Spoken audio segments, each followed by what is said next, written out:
कई बार जब लोग जीवन में काम करना शुरू करते हैं तब उन्हें बहुत ज्यादा दर्द होता है, तकलीफ होती है, उन्हें बहुत ज्यादा मेहनत करना पड़ता है और ये बात उनसे बर्दाश्त नहीं हो पाती है। उनका शरीर जवाब दे देता है और वो उस काम को छोड़कर किसी और तरकीब से सफल होने का प्रयास करते रहते हैं।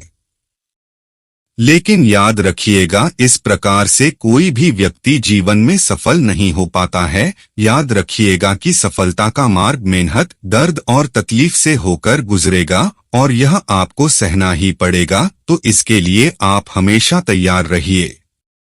तो चलिए इस बात को एक कहानी के माध्यम से समझते हैं, इसलिए वीडियो के अंत तक बने रहिएगा और चैनल पर पहली बार आए हैं तो चैनल को सब्सक्राइब जरूर करिएगा। एक बार एक मूर्तिकार अपनी छेनी और हथौड़ी से एक पत्थर को भगवान की मूर्ति का आकार देने का प्रयास कर रहा था। जैसे ही वह छीनी पर अपना हथौड़ा चलाता, वह पत्थर चिल्लाने लगता और कहने लगता कि ये क्या कर रहे हो, मुझे इतना मार क्यों रहे हो, मुझे बहुत दुख हो रहा है, तकलीफ हो रही है, पीड़ा हो रही है, मुझे अपने हाल पर छोड़ दो और यहाँ से चले जाओ। मूर्तिकार ने उस पत्थर से कहा, मुझे बहुत अच्छे से पता है कि तुम्हें बहुत ज्यादा दर्द हो रहा है, तकलीफ हो रही है और तुम बहुत ही ज्यादा पीड़ा में हो, लेकिन यदि आज तुमने इस दर्द को नहीं सहा, इस तकलीफ को नहीं सहा, तो जीवन भर तुम यही इसी प्रकार से पड़े रहोगे।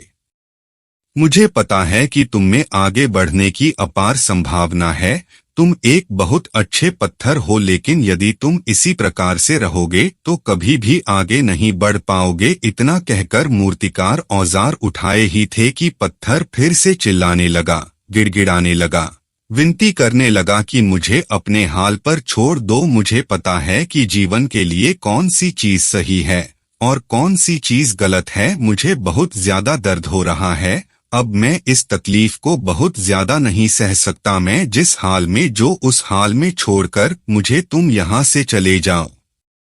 उस मूर्तिकार फिर से उस पत्थर को समझाने की कोशिश की, ज्यादा अधीर मत बनो और अपने सब्र को बनाए रखो थोड़ी देर और इस दर्द को सहो। यदि इस दर्द को सह लिया तो मैं भगवान की मूर्ति के रूप में तुम्हारी स्थापना करवाऊंगा और फिर दूर दूर से लोग तुम्हारी पूजा करने आएंगे और पंडित और लोग तुम्हारी सेवा करेंगे। लेकिन पत्थर ने उस मूर्तिकार की एक भी बात नहीं मानी, वह चिल्लाता रहा और अपनी बात पर अड़ा रहा। मूर्तिकार में उस पत्थर को समझाने की बहुत कोशिश की, लेकिन वो पत्थर नहीं माना। अब मूर्तिकार भी थक चुका था और वह उस पत्थर को छोड़कर आगे बढ़ गया और थोड़ी ही दूर जाकर देखा कि एक और बहुत ही अच्छा पत्थर वह पड़ा हुआ है। उसने छीनी और हथौड़ी उठाई और उस पत्थर को मूर्ति बनाने के लिए वो तैयार हो गया। मूर्तिकार ने छीनी और हथौड़ी का वार दूसरे पत्थर पर जारी रखा। दूसरे पत्थर को भी दर्द हुआ, तकलीफ उससे भी हुई, लेकिन उस पत्थर ने बर्दाश्त कर लिया और देखते ही देखते थोड़ी समय के बाद उस पत्थर ने भगवान की मूर्ति का रूप धारण कर लिया। थोड़ी दिन बाद उस मूर्ति की एक मंदिर में स्थापना हो गई। धीरे धीरे करके लोग वहां पूजा पाठ करने आने लगे, लोगों की मन्नतें वहां से पूरी होने लगी और वह मंदिर बहुत ही ज्यादा प्रसिद्ध हो गया। अब धीरे धीरे करके दूर दूर के गांव से लोग वहां पूजा पाठ करने आने लगे। फिर एक दिन और उससे पत्थर को उसी मंदिर में लाया गया और उसे एक कोने में रख दिया गया। अब लोग आते और उस पर नारियल फोड़ते। ये कोई और पत्थर नहीं बल्कि भी पत्थर था जिसने दर्द को नहीं सहा था। अब वो पत्थर मन ही मन बहुत ज्यादा पछता रहा था, दुखी हो रहा था और अपने आप से कह रहा था कि काश मैंने उस दिन उस दर्द को, उस तकलीफ को सह लिया होता तो आज लोग मेरी भी पूजा करते।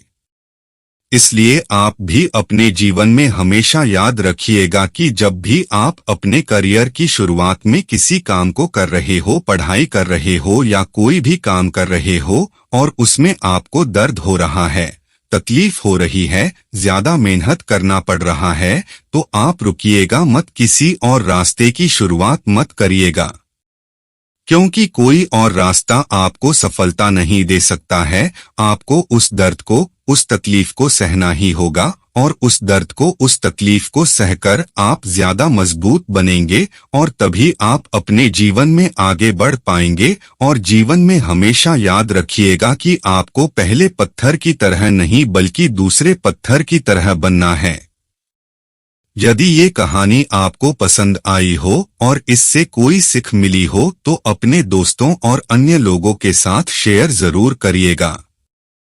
तो मिलते हैं किसी अगले वीडियो में। राधे राधे।